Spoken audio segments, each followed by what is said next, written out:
Gentlemen, how are you doing? Doing good. Good. How are you, Stevie? I'm doing excellent. I'm talking about an awesome show. It's not a bad day. Nice. You know? One of the things, listen, I've seen the first 3 episodes of season 2. Shit doesn't slow down. It's just a continuation of season 1. What was I'm very curious. You guys had extra time with season 2 to film it. You had like extra days in the shooting schedule. Can you sort of talk about what that added or what you were able to maybe do with that extra time? Well, I think as you've seen in some of the teaser trailers and stuff, the general scope and scale of season 2 is a lot more ambitious than season 1. We had a whole sequence that we shot on the water. We had the entire cast in a speedboat. We had a life-size replica, a functioning set of a beached sperm whale that we were working both inside and outside of. And, just generally all around, everything was like season 1 except on steroids. And we talked to Kripke and our showrunner, Eric Kripke, in the lead up to it. And he goes, listen, I'm not going to try and go bigger this season. I'm going to go deeper. We're going to, rip away, the element that's most precious to every single character and see how they deal with it. And, it's going to be character driven. And he totally achieved that, but he also went totally bigger. Yeah, that's what we did with our extra days, just more days covered in blood. Yeah, more days covered in blood. And, usually shows save their biggest punch for the season finale. And I feel like we have at least 3 episodes that are scale and scope of a season finale worthy episode. So that's how much bigger we went this season, but in spite of going deeper, we also went bigger. I think I felt that about like reading episode 3. I mean, it was episode 3 and we have this whole sequence where, we have the whale and the boat. I'm like, how are we going to top this? And, to full credit to, again, to Kripke and the writers, because as the season wears on, it just gets more and more intense and more shocking, as you would expect from the boys. One of the things is that there is, specifically episode 3, I'm not going to spoil anything, but there's an awful lot of blood. An awful lot. And it's not the kind of blood that, it's just so all over everybody.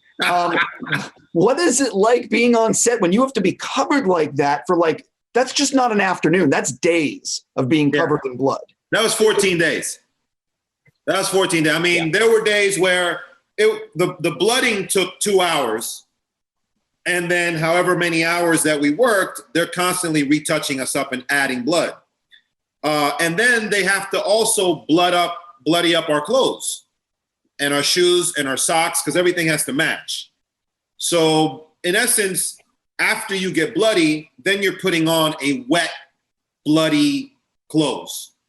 And that literally will creep into every crevice and core that you did not know existed on your body. I discovered places where blood could creep to. No joke. I ended up billing the production for 14 pairs of white Calvins that were wrecked with artificial blood. You wear Calvins to set, bro? Absolutely. Man, I need to get on your pay scale. Come on. You heard it here, folks. These are some spoilers. I'm in foot to lose. You sort of feel like with episode 3 and whatever else happens in the season that you've sort of made your Evil Dead movie, but it's just called The Boys? Yeah, just when you think that this show can't get any more dialogue, you get a new script and, it takes it to the next level. And, I think we're all pretty proud of season 2, and we can't wait for it to reach an audience. And I have no idea how they're going to take it to the next level for season 3, but we're up for it. You premiered last summer at Comic-Con, and then you had already been filming season 2. You leave Comic-Con to go back to set, and now people know what the show is. So what was it like actually filming on location after people now knew what the hell you were? So now you're starting to see yourself tagged in posts, and you're trying to be as discreet as possible, but you might see yourself tagged in a post of a boys poster. When our set decorators go into a particular location, they'll put up paraphernalia, suit paraphernalia. Like at a bodega, they'll dress it up in like A-Train power bars and Starlight keychains and things like that. So now when people see it, they'll start posting it. And obviously, you don't want to give away any secrets, and you don't want things to get leaked before you can share it the right way. But outside of that, man, I mean, we shoot in Toronto. It's an amazing city to film. We have some of the best crew members, just everyone there. They're professionals on every single scale of the crew and the background work. They're really they're dialed in. So I think we're in a really good city to work in, man. I mean, you have anything that you can add to that, Karl? Yeah, I guess what I experienced was general appreciation for the show.